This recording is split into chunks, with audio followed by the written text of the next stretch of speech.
Samajwadi party की तरफ से अमर अली खान जी। उमर सदन उमर। धन्यवाद अध्यक्ष साहब। आज आपने मुझे बजट पे चर्चा करने का मौका दिया। मान्यवर, मैं उत्तर प्रदेश की 1 नंबर सीट से ऊपर वाले के बाद जनता द्वारा मुझे यहाँ पर भेजा गया। मैं खुशनसीब हूँ कि मैं जिस विधानसभा से हूँ, भेंट से, वो मशहूर खानका शाह अब्दुल कादिर साहब रहमतुल्लाह और माता शाकुंबर देवी जी का क्षेत्र है। मुझे फख्र है कि मैं माता शाकुंबर देवी जी और शाह अब्दुल कादिर साहब के क्षेत्र का प्रतिनिधित्व कर रहा हूं। लेकिन मान्यवर, मुझे अफसोस है कि इस बजट के अंदर उनके क्षेत्र की अनदेखी की गई है। मुझे पहले भी बोलने का मौका मिला था और तब भी मैंने आवाज उठाई थी कि हमारे माननीय मुख्यमंत्री जी अक्सर वहां जाते रहते हैं, वहां जाकर उन्होंने चुनाव की शुरुआत भी करवाई और पिछली बार भी मैंने मांग उठाई थी कि वहां पर भूरादेव और माता शाकुंबर देवी जी के बीच में जो वहां पर पुल की सख्त आवश्यकता है, मैं माननीय मुख्यमंत्री मिला भी था और मुझे पता हुआ था कि उसका अभी मंत्री जी वो बता रहे हैं टेंडर हो गया, बहुत बहुत धन्यवाद। लेकिन वो काम जल्दी चालू होना चाहिए क्योंकि दिन ब दिन वहां नुकसान होता जा रहा है। माननीय अध्यक्ष जी, मैं आपसे अपील करूंगा कि भेंट विधानसभा, खासतौर से मैं अपनी विधानसभा की अगर बात करूं, वो पहाड़ी इलाका है। वहां पर या तो रैपिड फ्लड आता है और या फिर वहां बिल्कुल सूखा पड़ता है। मान्यवर, मैंने पहले भी, माननीय मंत्री जी भी यहाँ बैठे हुए हैं, बाढ़ नियंत्रण की बातें चल रही थी। मैं माननीय मंत्री जी का भी थोड़ा ध्यान आकर्षित करना चाहूंगा कि माननीय मंत्री जी,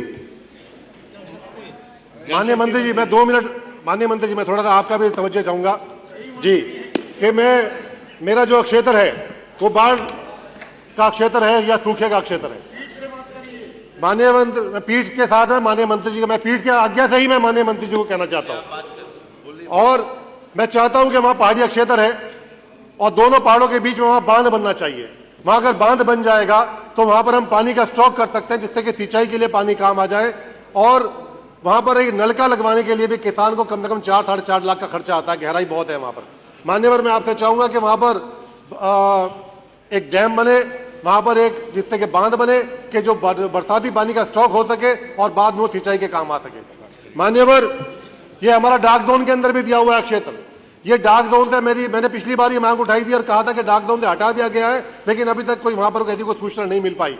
मान्यवर, मैं आपसे अपील करूंगा कि वहां पर नए नलकूप हम लोगों को मिलने चाहिए, जिससे कि वहां क्षेत्र में सिंचाई की समस्या को दूर हो सके। मान्यवर, हमारा क्षेत्र पर्यटन के हिसाब से बहुत अच्छा है, पहाड़ी क्षेत्र है, खूबसूरत इलाका है और वहां पर हरियाणा, उत्तराखंड, हिमाचल और यूपी के 4 बॉर्डर लगते हैं। उसको सैंपल विधानसभा बननी चाहिए, सैंपल होना चाहिए कि जिससे कि चारों प्रदेशों से आने वाले लोग वो जिले को देखें, उस विधानसभा को देखें और खुश हो। हमारे यहाँ पर जंगल सफारी हो सकती थी, लेकिन उत्तराखंड वाले हमारी जमीन को इस्तेमाल कर रहे हैं मान्यवर, और वो वहां से हमारे नौजवानों की जगह उत्तराखंड के नौजवान वहां पर पैसा कमा रहे हैं। जब वो चीज हमारे पास है तो हमारे बच्चों को, हमारे नौजवानों को वहां रोजगार मिलना चाहिए। मान्यवर, हमारे यहाँ पर सहारनपुर के अंदर बहुत हादसे होते हैं भेंट रोड पर।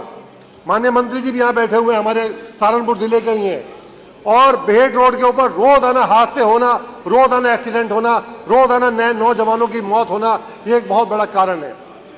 उसके ऊपर भी साहब अक्सर बताते टेंडर हो रहा है, लेकिन अभी तक वहां पर भी कोई जमीनी कार्रवाई नहीं उस पर हो पाई। हाउस सदन में बात कम करें, आप लोग आवाज ज्यादा आ रही है। अभी मेरे साथी विधायक सदस्य बोल रहे हैं, उनकी बात भी सुने। उन्होंने भी आवाज उठाई और मैं भी उनकी हाँ मिलाकर पहले भी कहता रहा हूं कि हमें हाई कोर्ट बेंच की सख्त आवश्यकता है। हमें पश्चिम के अंदर हाई कोर्ट बेंच चाहिए है। 1400-1500 किलोमीटर का रन बैठता है। हम चाइना बॉर्डर के पास के रहने वाले लोग हैं और हमें इलाहाबाद जाने का मतलब यह है कि मैं कहना नहीं चाहूंगा कि दूसरे देशों के हाईकोर्ट हमारे वाले हाईकोर्ट से ज्यादा नजदीक है। हम चाहते हैं कि हमें भी हाईकोर्ट एक बेंच मिलनी चाहिए। पश्चिम उत्तर प्रदेश को सख्त आवश्यकता है, गरीब लोगों के लिए बहुत सख्त उसकी जरूरत है। मान्यवर, पिछली बार मैंने रोजगार के मामले में बात उठाई थी कि प्लाईवुड की फैक्ट्री हमारी विधानसभा के अंदर होनी चाहिए, जो हमारे से 20 किलोमीटर दूर हरियाणा के अंदर है। उसको स्मॉल स्केल इंडस्ट्रीज के अंदर, लेकिन बजट के अंदर कोई दिक्कत नहीं है। जबकि एक लेटर आया था मेरे पास, उसकी जांच बताई गई थी कि उसकी जांच की जा रही है और अभी तक वो जांच पता नहीं कंप्लीट हुई है नहीं हुई। मैं चाहता हूं कि आपके माध्यम से उसका जवाब आना चाहिए। जो हम यहाँ पे सदन के अंदर खड़े होकर बोल रहे हैं, हमें उसका रिप्लाई मिलना चाहिए कि ऐसा नहीं है कि खाली बोले और टीवी के ऊपर चले और बात खत्म। हमें अपने नौजवानों को रोजगार दिलाने की लड़ाई आपके माध्यम से हम लड़ना चाहते हैं। हमने जो मांग उठाई थी, हमें पता होना चाहिए कि प्लाईवुड फैक्ट्रीज के लिए जो हमने कहा गया था उसके ऊपर क्या हुआ। मान्यवर, मैं आपके माध्यम से मंत्री जी से कहना चाहूंगा कि बेहट रोड के बारे में फिर कहना चाहूंगा, उस टाइम मंत्री यहाँ पर नहीं थे। रोजाना हादसे हो रहे हैं, रोजाना नौजवान मारे जा रहे हैं। सहारनपुर से लेकर बादशाही बाग तक 4 लेन की बहुत सख्त आवश्यकता है। छुटमलपुर से कलसिया तक की आवश्यकता है। टेंडर के बारे में सुना जाता है, लेकिन अभी तक कोई वहां काम नहीं चल पा रहा है। रोजाना हादसे हो रहे हैं। उस रोड का चौड़ीकरण बहुत जरूरी है। मान्यवर, एयरपोर्ट के बारे में मैंने बजट में पढ़ रहा था। सहारनपुर का एयरपोर्ट 20 अक्टूबर 2024 के अंदर उसका उद्घाटन माननीय प्रधानमंत्री जी द्वारा हुआ, लेकिन अफसोस की बात है 5 महीने होने को आ रहे हैं और एक जहाज वहां पर नहीं उतरा और ना वहां से उड़ा। ये हमारे लिए अफसोस की बात है। जब हमें एयरपोर्ट, सरकार के पैसे का हमें एयरपोर्ट दिया गया है, तो वहां पर उसकी हमें सुविधाएं मिलनी चाहिए। मान्यवर, हमारे यहाँ पर एक रहते हैं, हमने उनके रिलोकेट के लिए आपसे बात की थी कि उन लोगों का पुनर्वास किया जाए। इस बजट के अंदर उनका भी कोई जिक्र नहीं है। मैं चाहता हूं कि उन लोगों को भी मुख्य धारा जोड़ने का काम किया जाए, उनको रिलोकेट किया जाए, उनका पुनर्वास किया जाए। मान्यवर, जल मिशन योजना के बारे में एक बात का अभी हमारे डीएम छप्पर में बात चल रही थी। मान्यवर, मैं आपके माध्यम से कहना चाहूंगा कि हमें हैंडपंप की बहुत सख्त आवश्यकता है। ये जल मिशन, ये हमें नहीं मानता।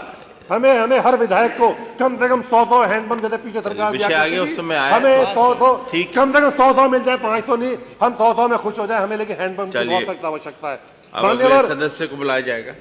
आपने, मैं मतलब लास्ट बात हम नहीं करना चाहूंगा कि मान्यवर, ये एक स्वास्थ्य से जुड़ी का समस्या है। ये सब विधायक भी इससे सहमत होंगे। एक सख्त कानून बनना चाहिए कि जो मिलावट हो रही है, जो दवाइयां, नकली दवाइयां मिल रही हैं, जो नकली दूध मावा मिल रहा है, इसके ऊपर सख्त कानून होना चाहिए। ये बच्चों की, ये कुछ और विषय है, वो अलग से लीजिए। बजट का विषय बजट में करेंगे। बहुत बहुत धन्यवाद माननीय, धन्यवाद आपका।